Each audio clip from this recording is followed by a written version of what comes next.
It's hard to imagine, but back in the year 2015, 6 people would have died from opiate overdose by the time that this class is over. Today, opiate overdose now kills more people than car accidents, and that number isn't slowing down. In fact, the Surgeon General reported that more than 21 million Americans today are facing some form of substance abuse. That's one out of every 7 people, and it's one of the largest epidemics America has ever seen.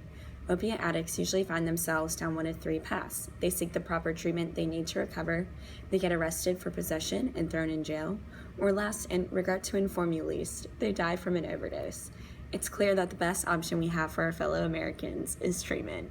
I'm here today to explain to you why we should offer treatment to charge opiate addicts over incarcerating them. My main points on why we should offer this treatment include the fact that addiction is a disease, not a choice. The treatment is proven to be effective in fighting addiction, and that money could actually be saved if we offer treatment over incarceration. Let's first review why we should classify addiction as a disease and not a choice. You may have the belief that addicts have the simple choice to stop using, and you're right.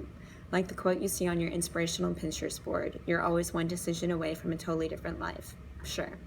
Even those with PhDs, such as Dr. Skog, agree that addiction is defined by a choice.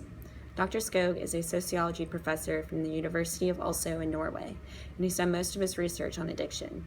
He states that to claim an individual is unable to choose is a very radical view. It reduces this individual to something less than a full person.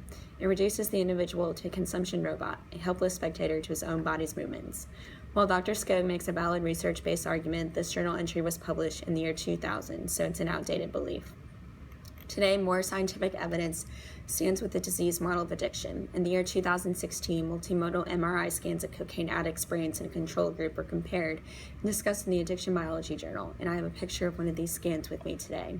When the control group's brain was overlapped with the addict's brain, areas that were vastly different were highlighted in the hot colors as shown.